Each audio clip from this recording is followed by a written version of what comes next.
Welcome back, everybody. Today I'm going to talk about how you too can break a Tenkara rod. Before I do, I want to give a quick channel update. First of all, I'd like to give a shout out to Mike.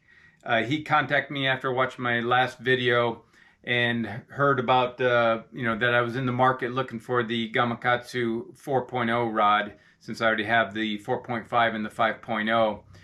He gave me a lead to a shop out on the East Coast called the 72 Fishery. And Adam, he did indeed have a 4.0 in stock, and I did buy it, and I will have it soon to complete my little Gamakatsu family of rods. Thanks again to Mike for giving me that tip on where one was located, as well as Adam. I emailed him on a Sunday morning when I saw the email from Mike, and he responded immediately, told me he did have it in stock, and so I bought it on the spot. So I appreciate that. I'm also going to have an upcoming video on a new long Keiru rod, so stay tuned for that. And additionally, the cold weather finally did break, so it's going to be kind of in the 50s here the next week. It was really windy this weekend, so I didn't get out.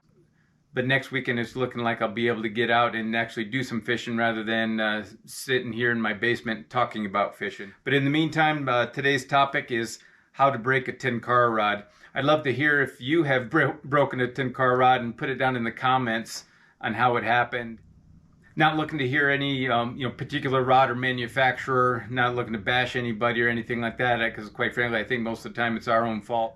So with that, we'll get started. The first thing to keep in mind on how, I guess, to break a rod, if you want to do it, is to use too heavy a tippet. Most of the manufacturers come with a suggested tippet rating. Some don't, so you have to kind of use your own judgment, or ask the folks that you bought it from. But if it does say 5x rating, don't use 4x or don't use 3x. Default to be a little bit conservative if you want to spare your rod. That's a quick way to do it. The next one, which we'd all like to claim, is catching, hooking into too big of a fish. That can certainly cause problems if you're not, if you don't realize that the fish is a little bit too big and maybe out of your league or out of your tippet's league. One thing I always do if I hit a, hook into a big fish, and especially when it heads straight downstream and I just know there's no way to stop it, and rather than sacrificing the rod, I'm gonna bow my rod a little bit and point it at the fish and let it just snap the tippet and let the tippet do its work. I've only had to do that a couple times, and one of the times was when I was at the end of a drift and I was trying to get an extra reach, so I had my tip down on the rod, so when the fish hit and took off downstream, I couldn't get the rod up fast enough to let the rod do the work for me and protect the tippet, so it kind of broke it off immediately. That's kind of a good problem to have, I guess, if you're hooking into big fish. Another one which was a problem for me, especially when I first started with Tenkara, and that's an aggressive hook set. For those of you that haven't done it, congratulations. It's probably seems silly that someone would do it, but I have done it, and I've done it multiple times. Whether it was from just a reflex, having come from a rod and reel background, or just a long slow day, and it caught me by surprise and just out of reflex did it, or saw a big fish and got super excited. But it doesn't take a lot of effort, a lot of arm movement. Just flick of the wrist and tighten that rod, and that's all you really need to do, especially if you're using real sharp hooks. One of the things that Tenkara Bum told me to kind of break me of that habit is to use really light tippet. So the lightest I have is only 7x right now, but I do plan on getting some thinner tippet just for fun and small fish. But if you're using 8, 9, or even 10x tippet, that'll cure you of that aggressive hook set rather quickly. Another one is getting snagged and trying to get the snag out, or undone. And if they're the type that you just want to keep yanking on it until something gives, you will. Unfortunately, sometimes it might be your rod. So if you're snagged and you need to get it unsnagged, I try to collapse my rod, and that way I can hold on, keep the tip inside and then grab the line. If you can't wade out far enough, or if it's up in a tree, just make sure you're pulling straight That way you're not bending the rod, and again, let the tippet do its thing. A couple times I've had an issue where either on a cast or a hook set that didn't get the fish, or when a fish, I'm fighting a fish and the fish comes off and the line goes flinging into a tree. So you can get the main line, not your tippet, stuck in a branch, and that's going to cause problems, obviously, since that is a lot stronger than the tippet itself. So I've been known to climb up a couple trees and break some limbs, and try to do what I could if I can't reach the line itself. But that's certainly the objective. I also talked about in my wading staff video, where I will use the wading staff to reach a branch and pull the branch down, or to try to break it, or wrap it around the line to pull the line down. So that can be a tough one.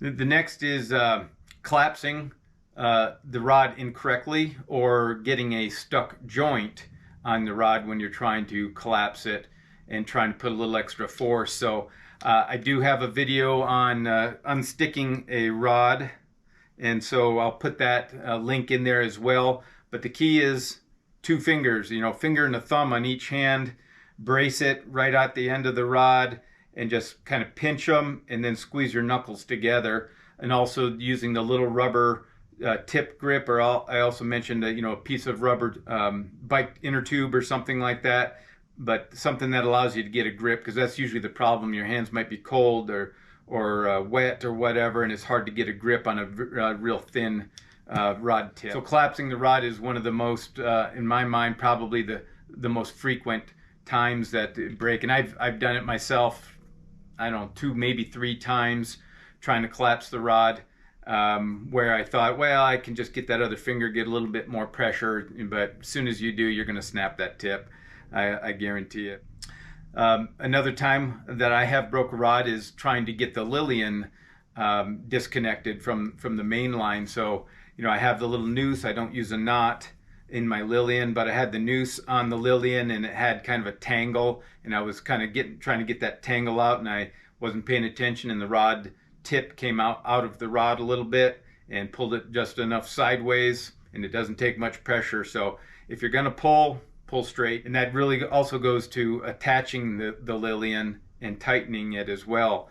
I've seen videos, and I've done it that way, where I do it and I pull sideways, keeping my finger so the rod tip doesn't come out. That's all well and good until you're not paying attention. But I liked what Tenkara Bum talked about, is actually pinching the Lillian and the tip of the rod, but tightening it in line with the rod itself. So that would prevent, if the Lillian does slip out of your fingertip or something like that, or you pull hard, that you're pulling in line and it won't pull it sideways and break it. Another one is transiting with the rod extended. So I also have another video on this, one of my Tenkara tips, where if you have the rod extended and the line is dragging, or if you're pull it snug, that line, as you're walking through brush and branches, guaranteed to the 13-foot line, something's going to grab it. So one way to alleviate that to some degree, you pull the line mostly snug, and then just twirl the rod, and that will wrap the line around the rod, kind of like a barber pole, and that way it keeps it all up close and you don't have it hanging out so much. I'll also put the link to that video in the description. Another way is to snag something on the back cast, and I've come close a couple times on this, but I haven't actually done it. But if you're not paying attention on your back cast, whether it's up high, or heaven forbid you go down too low in the back, or you're using a weighted fly and you pause too long and it snags something or brush or something on the ground, and I've had this in snow or ice a lot as well. But if you get caught on something in back and you're really using some force, you're going to snap that rod pretty quickly as well. And that kind of along that same line of casting is an improper casting technique. I've seen videos or seen friends that have done it, and they kind of really torque their hand. And I've seen them snap the rod down low by the rod handle. So again, proper casting technique will not put torque on the rod where it's not designed to handle it. It's an improper, fish fighting technique. And what I'm referring to is people get tired, or if you have a big fish and and the fight's dragging on a little bit, is the tendency is to want to grab up on the rod to apply leverage that way and to kind of rest. That's fine if you're familiar with the rod and it's quality rod. If you grab up too far, you're essentially shortening that rod, and now you're putting a bend in the upper portion of the rod, and you're not utilizing the entire length of the rod. So that can cause problems if you have too big of a fish, or you're just grabbing too far up the line, or too far up the rod. That can cause problems. And the last one, kind of along that same line, is landing fish. And I have broke 2 rods landing fish, and I swear one of them wasn't my fault. And so, I mean, if you're pulling a rod in the back and you're pointing it behind you, trying to hand line the fish in for that last little bit, if you ever watch somebody do it or watch it yourself, you put a real horseshoe into the tip of that rod. So if you happen to go the wrong way, or if you're holding on the line and the fish pulls and you just loosen on the line, you're gonna put a bend in the rod as well. So landing the fish can cause problems as well. But just for the record, both of those fishes where I did break the rod, I was able to grab the piece of the rod and ended up landing the fish. So, but it's not a good feeling when you hear that crack. So with that being said, those are my list of ways that I have either broken them myself, not counting, car doors and stepping on them and that sort of thing. But if you have other ways, please put them down in the comments. I'd appreciate it.